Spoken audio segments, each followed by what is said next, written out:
ፍቅር ይደከምለታል። እስከምን? እስከ ደም ድረስ።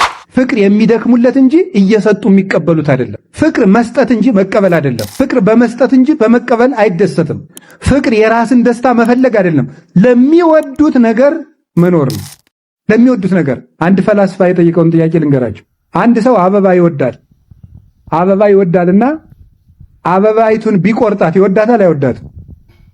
እና ቢያሸታት በጣም መዓዛዋ መስጦት ቢያሸታት ይወዳታል አይወዳትም? ባሉ እንጂ ይወዳታል አይደል? አሁን ነው የገባችሁ። ግን በፊት ይወዳታል ነበር የምትሉ።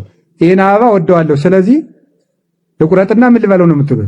ማሽተታው ነው። ግን አበባውን የምትወደው ከሆነ ባለበት እንዲቀጥል ምን በል ነው? ፍቀድለት። ስለዚህ የምንወደውን ነገር መጠቀም አይደለም ማክበር፣ እንዲኖር ማድረግ ነው። ለሱ ለምትወደው ሰው ህልውና፣ ለምትወደው ሰው መቀጠል መኖር ነው። ለሚወዱት መኖር ነው እንጂ የሚወዱትን ሰው ለኔ ኑርልኝ ማለት አይደለም። ይገርማል እኮ። ለሚወዱት ነገር ኢንቨስት ነው የምናደርገው ወይስ የምንወደው መሬት ነው ኢንቨስት የሚያደርግልን? የሆነ ብር ከፈለክ ኢንቨስት ታደርጋለህ እንጂ ባለ መሬቱ ነው እንዴ ለአንተ ኢንቨስት የሚያደርግልህ? ስለዚህ እኛ ግን የምንፈልገው ምንድነው? የምንወደውን ሰው ነው ዋጋ የምናስከፍለው። ለምንወደው ሰው ሳይሆን ዋጋ የምንከፍለው የምንወደውን ሰው ዋጋ እናስከፍለዋለን። በጣም የሚያስደንቀው እንጠቀምበታለን እንጂ አንጠቅመውም። እንዲጠፋን የምናደርገው፣ እንዲጎዳን የምናደርገው፣ ከኛ እንዲርቅ የምናደርገው። ፍቅር ይደከምለታል። እምነት፣ ተስፋ፣ ፍቅር ማለት ይሄ ነው። እና ፍቅር ሲደክሙለት ነው ትርጉሙ የሚታወቀው ነው። አንድ ሰው ምግብ አልጣፍጠኛል አለ። ቅዱስ ዮሐንስ አፈወርቅ ምንድን አለ?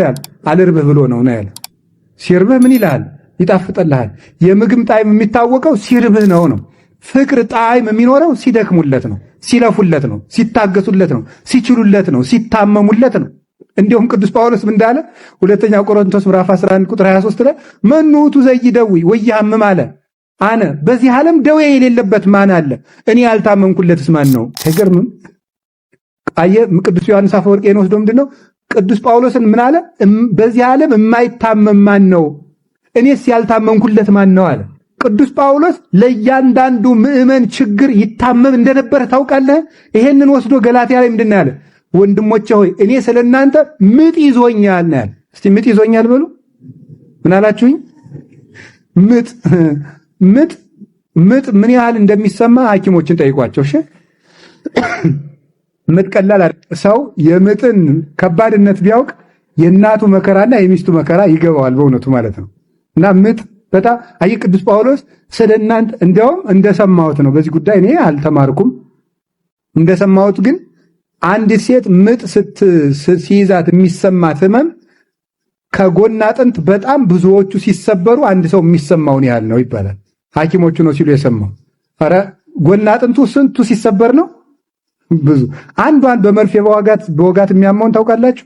ወይም ደግሞ ረስቸዋለሁ አሃዙን ስንት መኪኖች በእግርህ ላይ ሲሄዱብህ አንዱ ቢሄድ ራሱ ችግር አይደለም?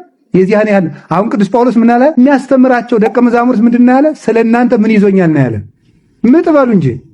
ስለዚህ ፍቅር ማለት ለሌሎች ምጥ መያዝ ማለት ለምትወደው ሰው ዋጋ መክፈል መኖር ነው እንጂ ዋጋ ማስከፈል አይደለም።